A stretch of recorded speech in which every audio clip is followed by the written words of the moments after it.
potpuno. Dakle, dobar dan svima. Drago mi je što dolazim još jednom na Efektus, ovaj put u nekoj, više ne znam, trećoj ili četvrtoj funkciji. Pa ukratko, dakle, Efektusovac na Efektusu. Bio sam ovdje student, ako se ne varam, 2014. 2018. Vodio sam komunikacije Efektusa godinu dana negdje u tom vremenu. Paralelno sam bio i student i zaposlenik zapravo. I zapravo sam i dalje ostao u kontaktu sa cijelim faksom, sa nekoliko ljudi dan danas i evo zadnje je što se pokrenulo zapravo Alumni klub u kojoj je Natalija pozvala i drago mi je da smo krenuli raditi neke konkretne aktivnosti. I sad mislim da je ova prezentacija samo nastavak cijele te priče. Neću previše pričati o svojim funkcijama, one su manje više nebitne. Ono što je danas za vas bitno je jedna obična prezentacija, dakle, što to Prilika grupa planira i da li planira.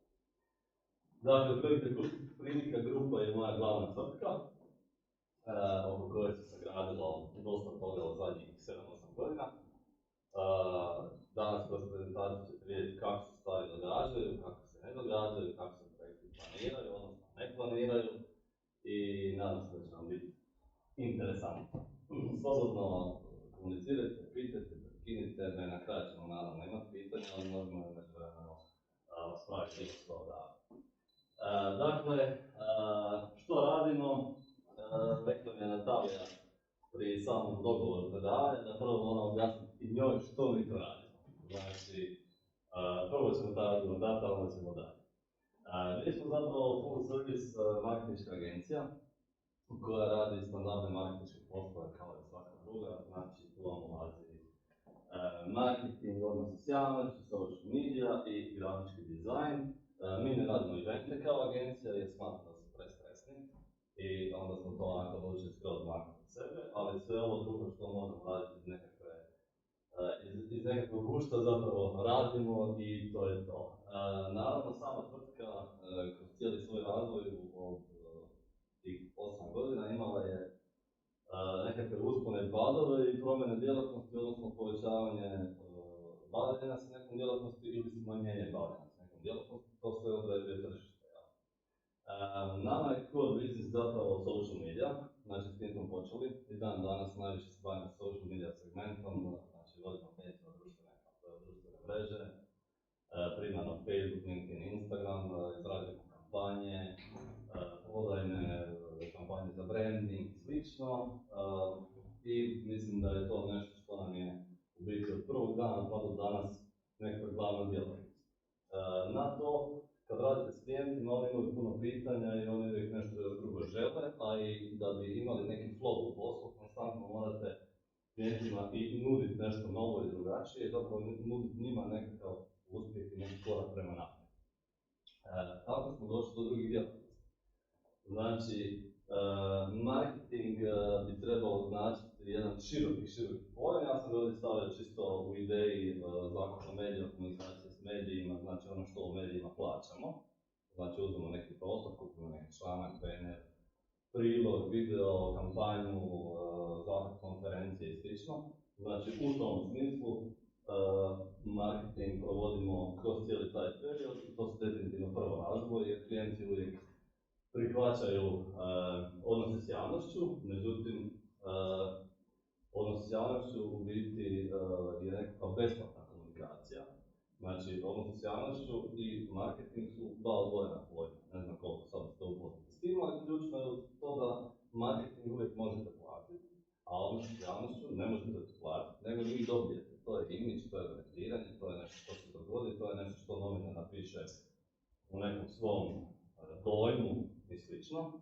I to može biti pozitivno i negativno konotirano, a što se tiče marketinga, on je zapravo uvijek pozitivno konotiran zato što to platite. I to je onda prijenos novca iz jedne tvrtke u drugu, kupi se lijepi članak i onda svi misle da je to sve super. Znači, to je nekakva osnovna stvar. I onda dijelu klijenata se prodaje marketing, dijelu odnos s javnošću, zapravo ne postoji neko pravilo, nego se prilagođavamo klijentu. ovisi čim se on bavi, ovisi koliko mu je bitna ta kampanja, ovisi koliko brzo mora doći do rezultata, ovisi o puno tih faktora koje vam oni kažu u nekom briefu na samom početku projekta.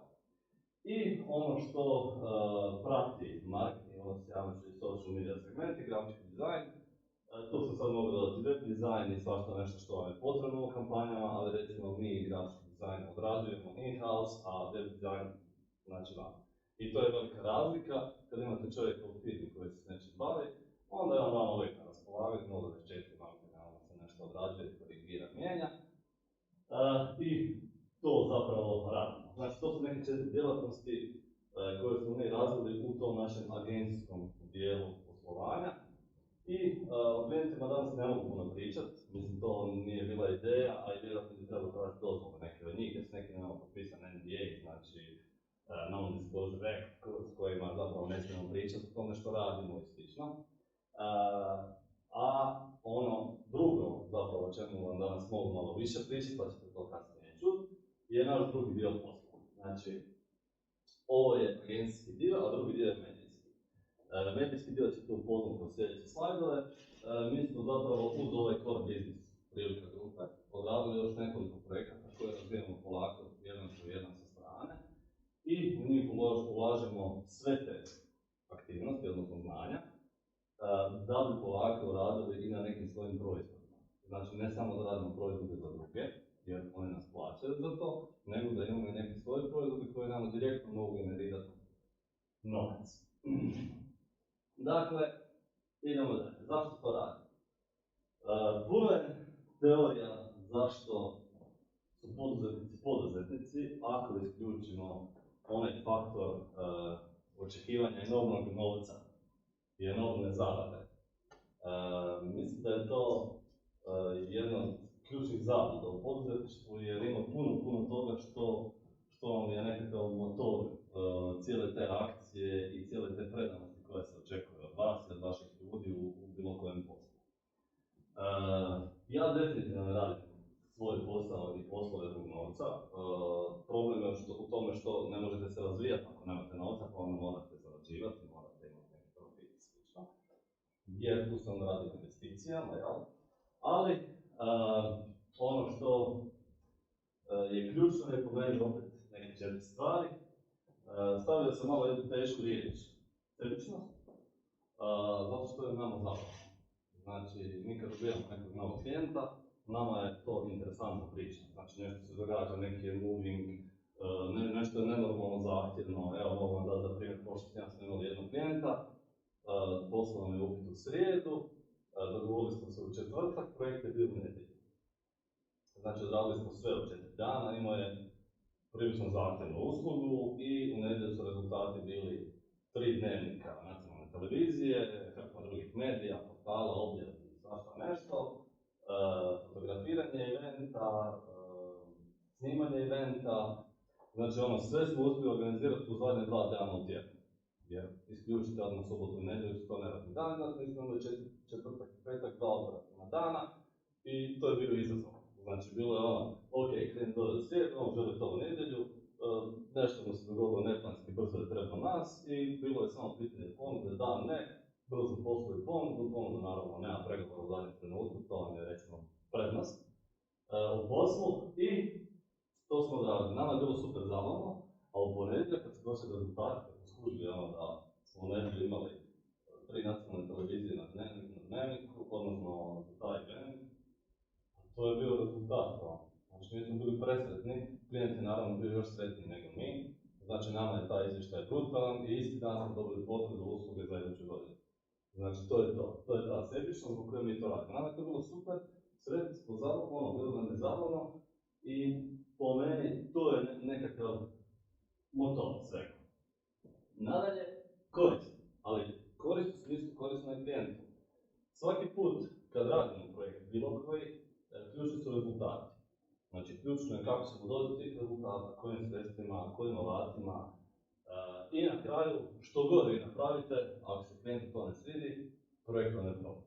Znači, to se klijentu mora svidjeti. Klijenti su neobični, svakakvi. Znači imaju različite stupnjeve svog znanja u marketingu, sve im morate objasniti, morate ih učiti, morate konstantno provoditi edukaciju njih jer se kompletna struka, odnosno struke se vrlo brzo razvijaju i poanta je u tome da na kraju, kad vi njemu to sve objasnite što ste vi sad njemu to tu predložili i napravili, da on po tim rezultatima vidi da je to stvarno korisno.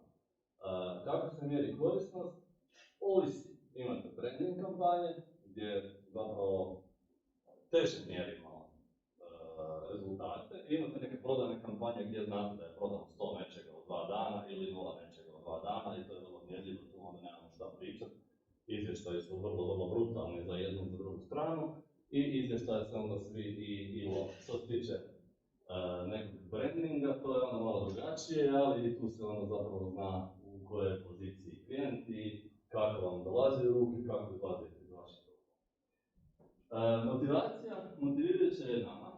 Znači, sad je već dosta godina, zapravo 8, još recimo godinu, 2 koliko sam o tome razmišljao, to je znači nekakvih 10 godina aktivnosti, radi se o motivaciji. Nove projekte koje smo pokrenuli smo zato što smo bili motivirani nečim novim, nečim neobičnim, nečim drugačijim. Znači, to je, kad lansirate neki projekt, razina naše motivacije cijelog tima raste. Oni su svi sretniji i pa gledaju pa šta pa sad opet napraviti nešto novo, ajme baš mora, šta ćemo s tim, ko će nam to raditi, trebamo nove ljude, ne trebamo nove ljude.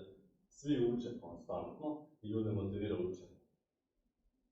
Nadalje, zaradna nova. Sada sam nadalje jesu zarada. Ipak, zarada u poslu, bilo kojem, je naravno bitna. Često je i ključna. Ali, sam novac koji vam dolazi, on negdje mora otići. U nekom trenutku, recimo tamo 2015. 16. Ja sam mjesečno sam zarađivao jednu onako, pa možda i više nego predsjedničku plaću. I onda sam skužio, ok, ali izgorit ću, znači ovo nema nikakvog smisla, ne izlaziš van, mislim, novac ti stiže, ali ne možeš stići odraditi tu količinu posla koju moraš odraditi. I onda moraš krenuti dijeliti. Ekipi, investicije, projekti, upgrade servera, upgrade dizajna, uzeti druge ljude, skuplje ljude, ovakve ljude, onakve ljude. I mislim da je to jedan od ključnih trenutaka u kojima se vidi pravi potrebe. Znači, na koji način dijeli i što radi s tim novcem koji se zarađuje.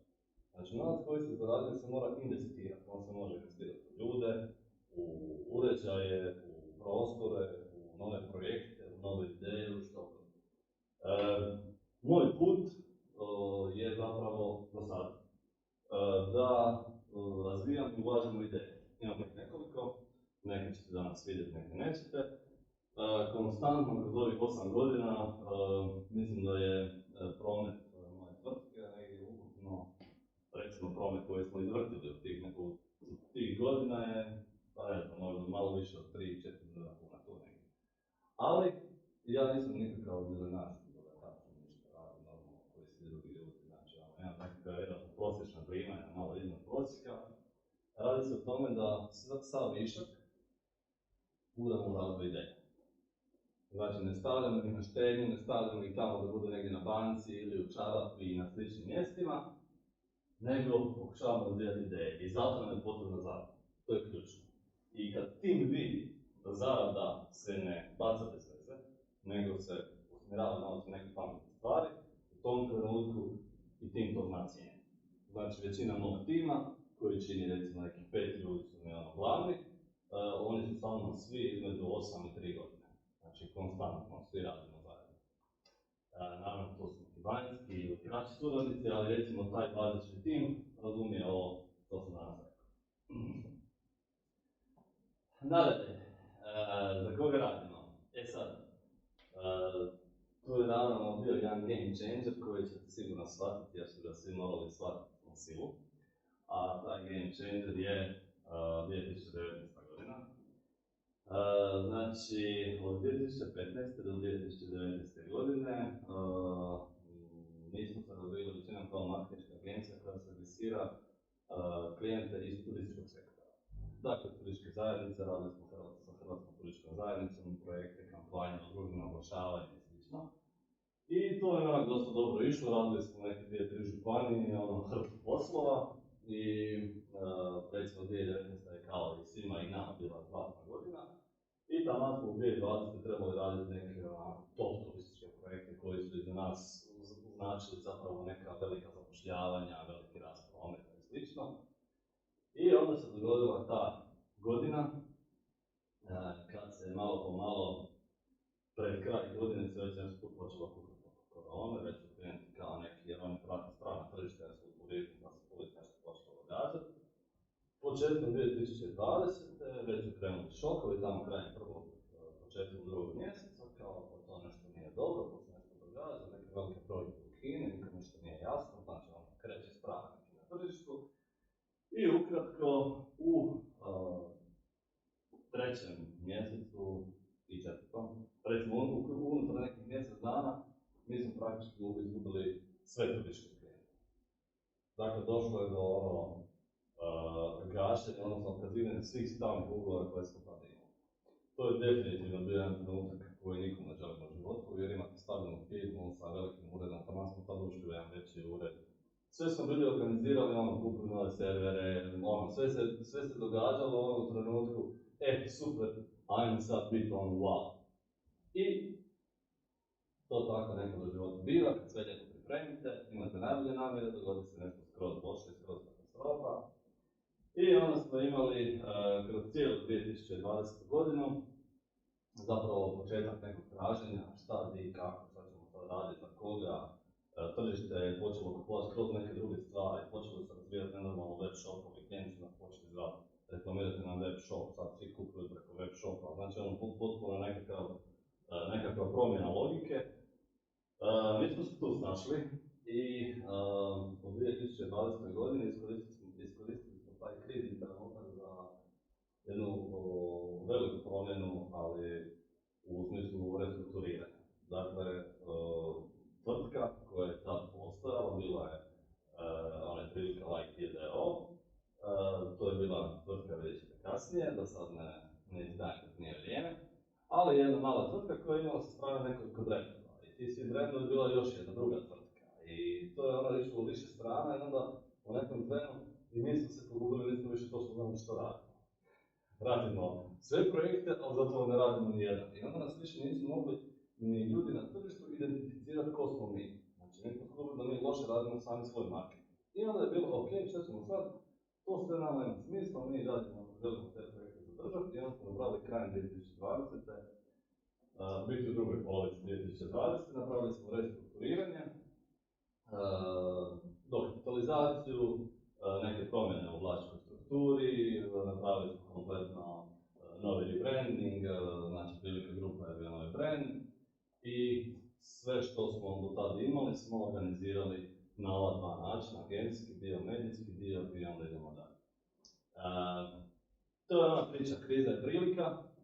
Mi smo to iskoristili na neki svoj način, iako sigurno nije bilo lako u tako teškoj godini poslovno. Mi smo imali 2020. pad prometa od 40%.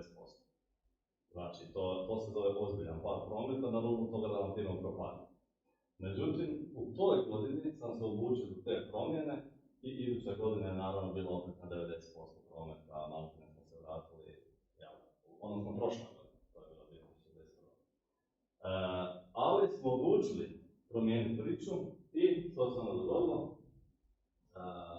Do danas, klijenti koji su nam ili stalno ili povremeno dolaze iz raznih sektora, naravno IT je danas nezaobilazan, neke IT firme koje zarađuju neki ozbiljan novac, znači u tom smislu i svjetske neke kompanije, te politički klijenti koji su nezaobilazni, koji morate raditi neke savjetovanja, morate provati neke kampanje, istraživanja, njihov branding, NGO sektor koji uvijek ima neke upite, eventiće, događanja i slično. I turizam sam stavio na zadnje mjesto, nama se turizam zapravo kao djelatnost unutar firme nije oporavio i zapravo ja ne očekujem da će se oporaviti. Mislim da samo veliki klijenti u turizmu su se brzo oporavili. Marketinga malima će trebati još 3-4 godine dok se oni uopće pokušavaju da se ohrabre ponovno ulagati u marketing. Jer taman kad su se krenuli ohrabrirati tih godina, onda ih je jako poklopilo i onda je pitanje što su radili, što su ulagali, kad je nova opet niko nije došao. I to je sad jedan začarani krug turistički za neku drugu temu. Nadalje, da li poslovno planiramo? Ovo je pitanje o kojem sam dosta razmišljao i razmišljam kako mogu pristupiti. Zato što ja nisam tip koji planira. Dakle, ja sam intuitivan tip i doslovno, ako se sad tuširam i nečeg se dobro sjetim, sutra pokrenem projekt. Dakle, nije mi uopće poslovno planiranje nešto što meni puno znači. Međutim, to moramo gledati na dva načina. Odgovor je u početku ne, kasnije da. Ja osobno. Znači, to se ograđujem da ne bi Natalija napala. Kako te nije sram to reći. Mislim da postoje razni tipovi ljudi i poduzetnika i imate oni koji puno planiraju i onda to puno mudruju i onda na kraju tog projekta nešto bude ili ne bude ništa, a imate onaj drugi tip poduzetnika koji jednostavno na početku proba. Idem vidjeti šta će biti to. Ne treba da to biti sad uloženi neki veliki novci, ali da se krene polako nešto raditi, pa onda projekt sam po sebi da neki odgovor. Kasnije se situacija jako mijenja. Kasnije svi moraju poslovno planirati. Jer ne možete imati firmu koja ima promet, ne znam, 1.000.000 kuna godišnje, a da ne znate šta će biti sutra. Zato što vas gone troškovi, gone vas plaće, gone vas prostor, auto, puno toga što morate plaćati i ne možete ne planirati što će biti idući mjesec, čak i idućih 6 mjeseci od godinu dana, bez obzira što to nisu neki veliki promet, da se razumijemo. Znači sve firme do nekih 6-7 milijuna kuna su zapravo male firme. I zakonski su male firme. Mislim da je srednji poduzetnik 7,5 milijuna kuna. Da. Znači, bez obzira na to, morate kasnije sve planirati. Svaki korak se poslije mora planirati, ali u početku znam recimo dosta nekih kolege i prijatelja koji su pokušavali, koji su puno planirali i onda na kraju, dok su sve to isplanirali, više se nije dalo. Znači, previše se tu isfilozofiralo, ideja se jednostavno nije nikako mogla dokazati, nikad nisu krenuli i onda je to stalo tako u vremenu. Ali, tu isto uvijek ima neki izuzetak. Poslovno planiranje definitivno za velike investicije koje idu od nule, naravno neophodno. Znači, ako ulazite u projekt u koji se mora investirati 10 milijuna kuna, naravno da to onda ne može se raditi po intuiciji. Da onda morate to dobro smisliti, izračunati, napraviti petogodišnji plan i vidjeti ko će vraćati taj novac ili ga dobijete ili što god, ali onda je to skroz neka druga priča. Ovo je priča koju sam ja primijenio na svojoj firmi, znači na maloj firmi. I to je ovaj čut. Sad, gdje nastaje poslovni plan? Što mislite? Ima li neko ništa? U glavi? Dobro, ima smisla. Dalje? Lokacija? Restoran. Ko je rekao restoran? Aha, dobro. Zapamtit ćemo to. Dalje? Glava je restoran. Dobro. Potušen, podatak potušen. Tako je. Ali tu je da je dan sestri. Drugi. Dakle, to je ono dobro staro medijsko, nećete vjerati. Mislim da najbolje ideje nastaje na najboljim mjestima i nekim najboljim trenucima i u trenucima koje ne planirate i koje se događaju. To se samo nešto događa i samo nešto pričamo. Znači to se samo dogodi i to je ta ideja. Ali poanta je prepoznat tu ideju. Znači koji je to trenutak i jedno je priča o toj ideji, a drugo je sutra dan stvarno otići zakupiti domenu. Znači sutra otići, pokrenuti projekt, sutra otići uložiti 3000 kuna u nešto ili 5 u nešto da se nešto krene to brzo. Znači to je veliki trenutak gdje svi mi pričamo o nekim idejama. Vjerojatno vi svaki dan na nekoj kavi pričate o nekoj ideji. Govorite, mogao sam ovo, mogao sam, ne znam, krenuti firmu za mlade mame, kojima stalno trebaju pelene, pa ćemo mi prodavati samo pelene i vi ćemo ništa za pelene. Mislim, to možda stoji. Znači, ali, što se dogodilo sutra dan? Dakle, ako ste sutra dan kupili pelene H&M domenu i dali tamo neko 100 kuna za tu domenu, odnosno HRI domena je 600 kuna, dali 600 kuna, to je onda već nešto što vas košta. To je znak vaše ozbiljnosti u ideji.